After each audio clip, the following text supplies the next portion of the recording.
Hey everybody, welcome back to another video from the Airing Austin YouTube channel. Today we're discussing the movie Out of Darkness, a brand new movie.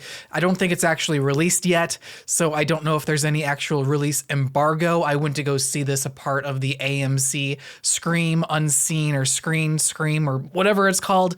It's essentially a new program to where they unlock a new movie that's never been seen before for just $5 whole, 5 whole smackaroonies, and you get to see an early access movie that has yet to be seen, and this movie was Out of Darkness. Now, I have seen trailers for this movie.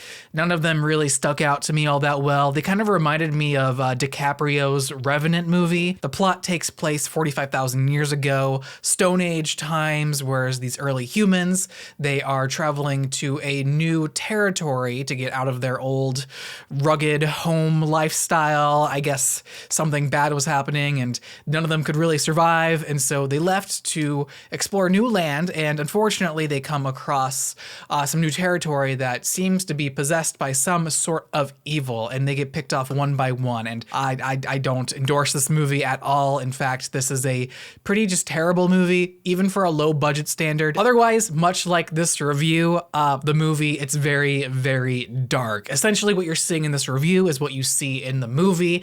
In fact, you probably actually see a little bit more vibrance here than in the actual movie, which it's supposed to do that. It's supposed to make you feel secluded, but they really only utilize it once or twice. And then once you realize who and what the main threat of this movie is, and by the way, we'll dive into that as well, it all just kind of takes a back seat. Now, I do believe this movie has a great premise. This is very much like another January movie, such as ISS, because in this movie, there is not much of an ending. There should have been 2 to 3 more scenes tacked on. This movie's always promising something to be a bigger threat. There's always something hiding in the shadows, something that's much grander. In fact, the plot line of this movie calls it mystical or mythical. There's some kind of mythical force going on here. It just kind of smacks you in the face and says, hey, actually, we're not doing that. Ha, joke's on you, buddy. And it's not really a good joke because it likes to backtrack with so many of the elements that were targeted in the marketing. And therefore, there also really wasn't a lot of marketing, which does make me believe that this was, again, a low budget movie. You still can be super creative. I've seen some really low budget movies that have done just phenomenally well. I mean, you know, my first example as of this moment is Godzilla -1. If you guys haven't seen the black and white version before it heads out of theaters, go check it out. I think it's like less than a week now at this point, but anyways, great movie. Skip this one, go watch Godzilla -1. But leading back to this movie, it just really wasn't that good. It wasn't that enticing of a film. If this was a meal, this would be a drive-through McDonald's meal to where they forget your chicken nuggets.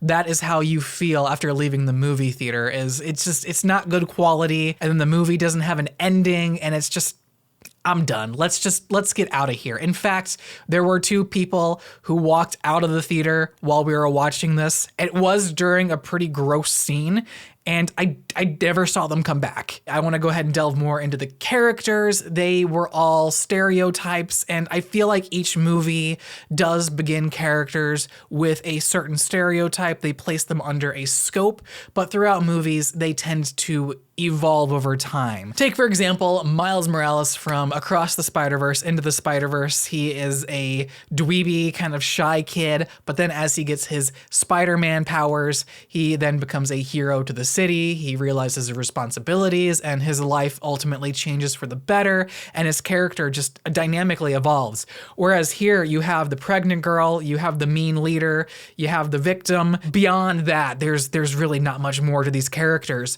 other than their initial stereotypes. And yes, they do perform pretty well throughout the movie. It's just that they don't grow. This movie is supposed to take place within early humanity, Stone Age type setting, and they all look clean shaven. They have modern haircuts, and they think like like millennials or Gen Zers or Gen Alpha. You know, they have all of these traits that people of today kind of take forth. I was more so expecting these guys to be a little bit more, not disfigured, but just more rugged looking, more Neanderthal looking. But there is one thing I do want to delve into, and that is the end of the movie and the threat, etc. So if you guys don't want spoilers about this movie, feel free to click off the video. 3, 2, 1. Okay, are you guys gone? Okay, spoiler alert. So the enemy at the end of the movie you come to discover is that they're actually human. My initial thought, because, you know, there was the scene where they eat a guy to stay alive, and there's a whole moral debate there. And even then, they don't really discuss that or push the envelope there. There's not really much to chew on, if you will. Anyways, cannibalism, guys. Yeah, there's cannibalism in this movie. I thought that this movie had so much potential, and let me explain to you guys my ideal version of this movie. And let's say that we do want to stick with the fact that what's out there are actually humans. But what if there was something else that we never actually came into contact with? Why not present a Wendigo? And then they're also consuming each other to survive. That moral complication kind of pushes the envelope a little bit more on potentially eating people to stay alive, and the drawbacks and what if this happens, you know? I do think that the addition of maybe a Wendigo type creature could have pushed this movie to even greater heights, because then those humans who were hunting them down could have been a little bit more justified in what they were doing. Because throughout the movie, it's like, well, then why are they tormenting this new group of people for literally no reason? If they had a reason to cancel out them from becoming Wendigos, then yeah, that would make sense. They're hunting them down. They consume someone. They're gonna have to fix the situation. This way, with my version of the movie, you have some sort of thrill, some sort of ulterior motive that you don't know about, but the movie builds up to it for you to say, okay. And talking more about Wendigos, I do know that they're making an Until Dawn movie from PlayStation Studios, so actually very excited about that movie, because that is essentially this movie, but in modern day, and just a lot better character storytelling, etc. So very excited for that.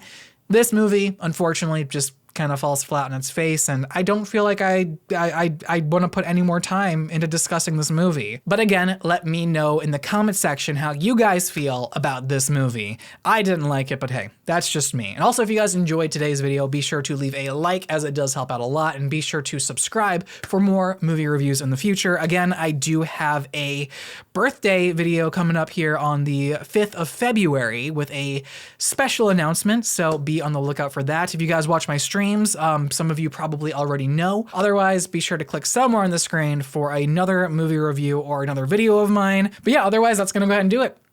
Austin out. Take care.